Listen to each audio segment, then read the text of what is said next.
People usually change over time. It's slow and not always noticeable. But one day you wake up and look at yourself in the mirror and are astonished at the fact that you are now a different person. Sometimes these changes come on more rapidly. Oftentimes when rapid change occurs, it is due to something more dramatic. This is often what happens to our heroes and everyday people when they experience a severe traumatic event. As such, this change often manifests itself through post-traumatic stress disorder or PTSD. PTSD is a mental disorder in which a person experiences ongoing or emotional and psychological stress as a result of a severe injury or psychological trauma that often manifests itself in the form of guilt, blame, aggression, haunting recall of said events and experiences, and a distance or lack of interest in regards to the outside world. Today we'll be looking at some of the heroes in the comics who suffer from this very real condition, what happened to them and how they reacted, as we count down the top 10 superheroes with PTSD. That's right, Dr. Amanda is back in the house. Be sure to stick around till the end of the video as well, as we have some bonus content to share with you. Alright, let's get counting.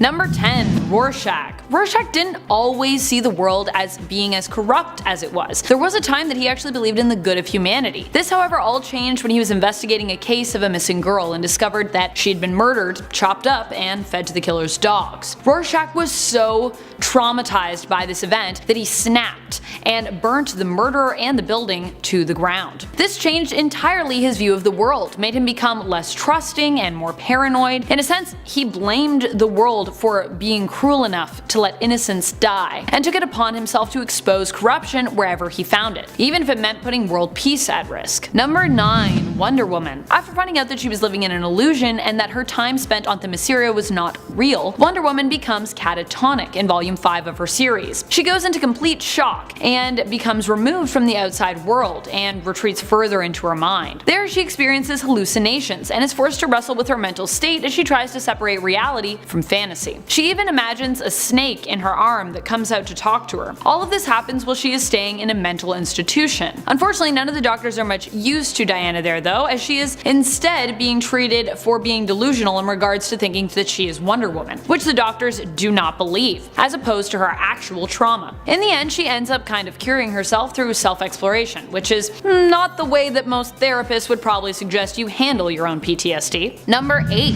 Damage. Ethan Avery had a passion for heroics. He grew up admiring and aspiring to be like the best of the best in DC, Superman and the Flash. He joined the military and applied to be a part of the Damage program, a program that was experimenting on soldiers in an attempt to grant them superpowers. He was approved and was given the Damage serum, sort of similar to Marvel's Super Soldier serum, except this serum turned Ethan into a monstrosity of a hero. The serum granted him the ability to turn into a Hulk-like beast for 1 hour every day. The only problem was that he lost control during this time, and often could not recall what had even happened. He was told he was doing a good job, but Ethan became doubtful as he couldn't remember himself what he had done. Blackout periods are a symptom of PTSD, as is aggression. In other words, one could argue that Damage's existence, or the transformation into Damage itself, gives Ethan PTSD. The character of Damage himself is also a symbolic representation for a soldier's PTSD. Number 7. Flash Thompson. Spider-Man's high school bully turned bestie, who later becomes Agent Venom, has served in more than one war, so it isn't surprising that he suffers from PTSD. Many war veterans suffer from post-traumatic stress disorder as a result of the shocking violence and death that they have witnessed and experienced. Flash Thompson's experience seems to have been no exception. He actually served in both the Vietnam War and served in Iraq. Even though he lost his legs in Iraq, Vietnam also affected the veteran dramatically. When he returned from Vietnam, his depression and PTSD caused him to turn to alcohol and made him an alcoholic. And later, when he returned from Iraq, despite knowing he had done the right thing, he still mourned the loss of his legs, and was eager for the chance to, in a sense, grow them back when he bonded with the symbiote. His legs had been lost after he suffered from gunshot wounds, but he continued on, risking his own well-being to help save the platoon. Number 6. Batman. Bruce Wayne witnessed the death of his parents at a very young age. While some have tried to argue that Bruce does not suffer from any mental illness, I would say that if you experience something like that, you have to have some kind of baggage, especially as we never really explore how young Bruce dealt with his trauma. He isn't often shown visiting a therapist once a week, for example.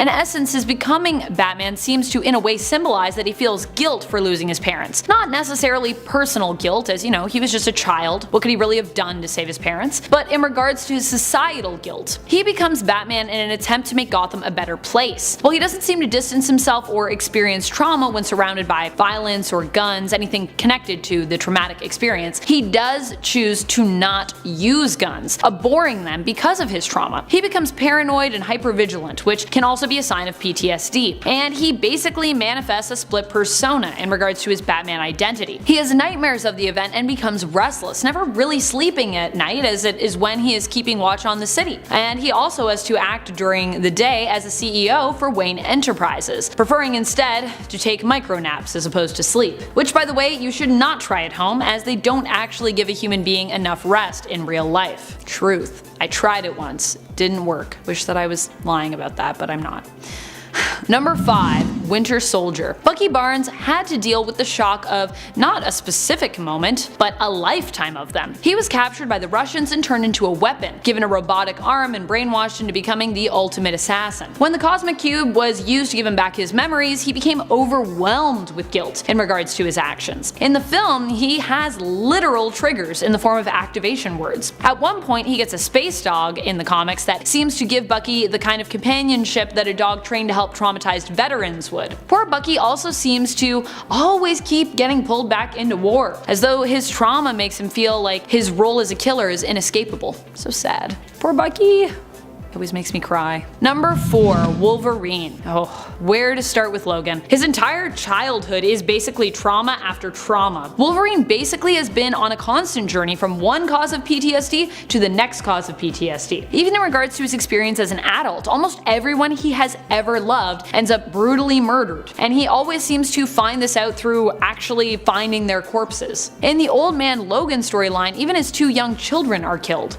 Jeez. As a result of all the trauma, Wolverine often retreats from the outside world, often being presented as a loner. It is hard for him to open up to people, though he does manage to end up getting close to some, like the members of his X-Men family. He is also presented as someone who really likes to drink, choosing to numb himself with an endless flow of beer at times. Number 3. Jessica Jones. Not all PTSD is linked to violence and loss of loved ones. Jessica Jones's PTSD comes out of her traumatic experience of being raped and manipulated by Purple Man. Kilgrave used his influence over her to make her do all kinds of criminal acts between the comics and her Netflix show. At first, Jessica seems to respond to this after being released from his control by blaming herself. She also goes on to explain that she worries as to the blurred lines between what she actually wanted to do and what she was forced to do. It's hard for her to decide which is which. And moving forward, it's even hard to discern what actions are still linked to that trauma for her. As a result of this traumatic experience, we see Jessica take a pretty big step back from the hero life, and it takes her a while before she's ready to join a team again. Kilgrave also continues to remain a trigger for Jessica in regards to her PTSD, often causing her to retreat into hiding whenever he resurfaces. Number 2. Punisher. The poster boy for PTSD in Marvel Comics. Frank Castle's disorder extends beyond his experience as a soldier. When he takes leave from the war during a visit home, he witnesses his entire family get murdered. He's also targeted in the attack, where he and his family just happened to be in the wrong place at the wrong time. Miraculously though, he survives, and much to his dismay. This combined with his experience in the war turns Castle into a hellhound of a vigilante, seeking justice for his dead family and for other innocents. He brutally kills anyone that gets in his way. Though to be fair, he does only target the bad guys. But a lot of the issues for Castle with many is that he decides who the bad guys are, and the needless violence that he represents. I personally think there are 2 sides to the hero. While the glorification of violence is problematic, he allows us to examine what war and violence can do to people. He allows us to see the consequences. This hasn't just happened to the fictional anti-hero Frank Castle. This is what is happening to soldiers and first responders who are in action every day. And I think he's important because he helps to spark the conversation around violence and, by extension, mental illness. Number 1. All of them.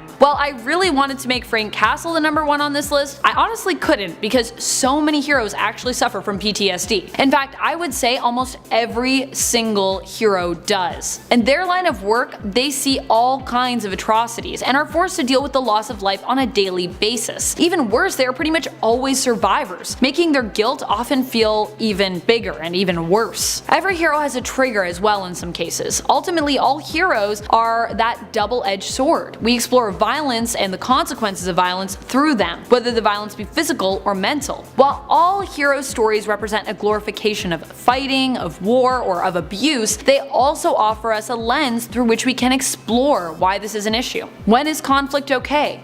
Is it ever okay? Are there things worth fighting for? Where do we draw the line? They also allow us to explore that it's alright to not be okay, that people fail sometimes, that your experiences will change you, and that's alright. Many of us have experienced things in our lives that will change us, traumatic or not, and these intense experiences allow us to connect with these heroes through our own versions of trauma, or just our own personal experiences which moved us. Thank you so much for watching, Nerd Squad. I hope you enjoyed this list. What do you think of the exploration of mental illness in comics or in media or art? Are there any heroes that you believe we missed? I mean, I did sort of say all of them, so I doubt that's really possible, but let me know if there is anyone that you feel deserves a specific shout out. Maybe they'll appear in a part 2. As promised, I also have some bonus content for you in the form of comments from my video Top 10 Joker Easter Eggs That You Missed. Twisted Teddy said, moment of silence for the best damn Joker we ever had. R.I.P. Heath Ledger. I'm with you. Ledger and Hamill are my two favorite Jokers. Moment of silence commencing for Heath. Cringy AF shouts, Nerd Squad! Okay, I'm glad to have you part of the squad. I'm loving that enthusiasm, my fellow nerd. And that's all the comments we have time for today. While you are on your way down to comment, remember to like, share, subscribe, and ring our bell. This is Top 10 Nerd, and my name is Amanda McKnight, reminding you, as always, to stay nerdy, YouTube.